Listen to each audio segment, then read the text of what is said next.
The U.S. Navy destroyer USS Donald Cook departs the port of Djibouti in East Africa, bound for a patrol zone somewhere in the Gulf of Aden. In 2008, Somali pirates prowling the Gulf of Aden and the Indian Ocean hijacked more than 100 large vessels.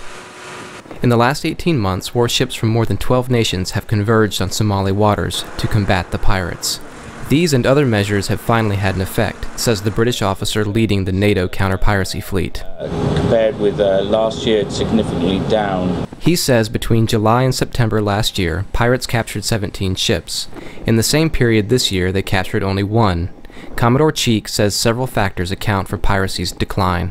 Merchant vessels using these shipping lanes are now starting to take much better self-protection measures, fire hoses to fend off skiffs coming alongside, barbed wire on the railings, and ladders and other accesses secured, and so that's acting as an initial good counter to the pirates. At the same time, the military here, the naval units that are here from various nations and organizations are working much closer and much better with each other, almost seamless boundaries in terms of operations.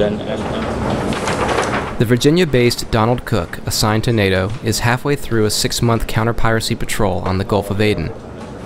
For Donald Cook's 250 sailors, defeating piracy means long, hot days on unforgiving seas, far from home. Donald Cook's boarding teams bear the biggest burden. It's basically the nautical equivalent of having boots on the ground. You got to have guys up there that can conduct those inspections, provide intelligence back to the ship from what they see, you know, from 10 feet as opposed from 1,000 yards away. To keep pirates at bay, the boarding teams intercept and investigate any suspicious boats. We can do as little as just come up and say, "Hi, how are you?" We can do health and comfort searches.